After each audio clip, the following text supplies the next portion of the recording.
नमस्कार, मैं हूं शिखर दीप और आप देख रहे हैं न्यूज 24 एक्सप्रेस।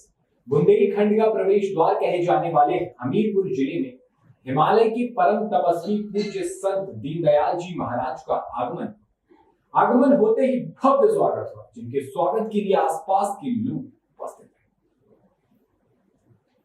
मामला हमीरपुर का है, जहां हिमालय के परम तपस्वी पूज्य संत श्री दीनदयाल जी महाराज का आगमन हुआ। जैसे ही ये बात आसपास के लोगों तक पहुंची तो भीड़ इकट्ठी होनी शुरू हो गई। अरविंद कुमार, जो संत श्री जी के सानिध्य में ही रहते हैं, उन्होंने बताया कि दीनदयाल जी महाराज को अध्यात्म मार्ग की रुचि बचपन से ही थी, जिसके फलस्वरूप संत श्री दीनदयाल जी महाराज आत्मज्ञान की खोज के लिए देश के विभिन्न मंदिरों आश्रमों में भ्रमण की, पर उन्हें आत्म शांति नहीं। फिर उन्होंने इसी बीच हिमालय की ओर जाने का निर्णय लिया और हिमालय में जहां पर संत श्री स्वामी रामतीर्थ जी साधना करते थे, ठीक उन्हीं के स्थान के पास में घने जंगलों के बीच में इन्होंने अपनी कुटिया का निर्माण करके ठंडी, सर्दी और बारिश को बर्दाश्त करते हुए 6 साल तक आत्म शांति के लिए हठ योग, ज्ञान योग, क्रिया योग का गहन से गहन अध्ययन करते हुए साधना की।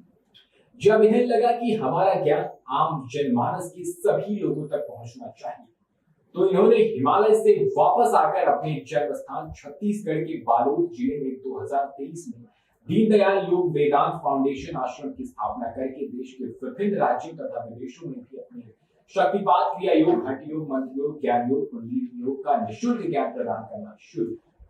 इस ज्ञान को पाने के लिए सभी वर्ग के लोग ज्ञान प्राप्त करने आश्रम तथा इनके कार्यक्रमों में जाने।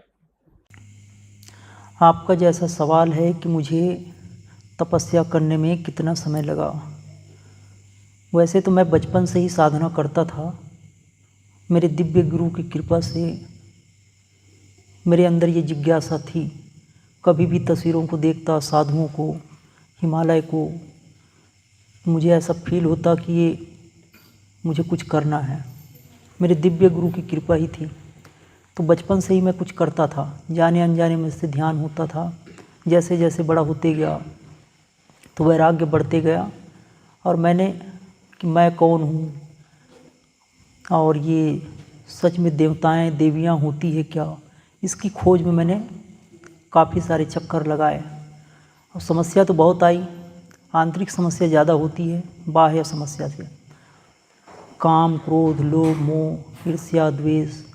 इसीलिए मैं हर बार लोगों को ये कहता हूँ कि अगर जीतना है तो किसी और को नहीं, बाहर नहीं, अपने अंदर अपने आप को जीतना है।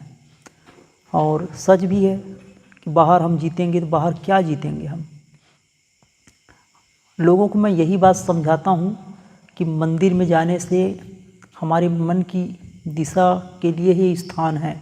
सच में तो हमें जीतना यही है कि हमारे काम, क्रोध, लोभ, मोह खत्म हो जाए। और जिन्होंने मन को जीता, मनोविज्ञान मन पर ही आधारित है, दर्शन शास्त्र पूरा मन पर ही आधारित है। मन को जीतने से ही मनीषी कहलाते हैं। तो मैं लोगों को यही सहयोग करता हूँ कि कैसे हम मन को जीत सकें, कैसे ध्यान में उतर सकें।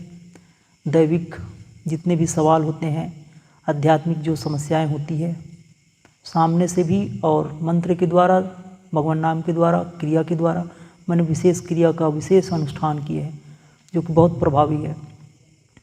और विशेष प्रार्थना, जिसे शक्तिपात कहते हैं, के द्वारा मैं लोगों को सहयोग करता हूँ।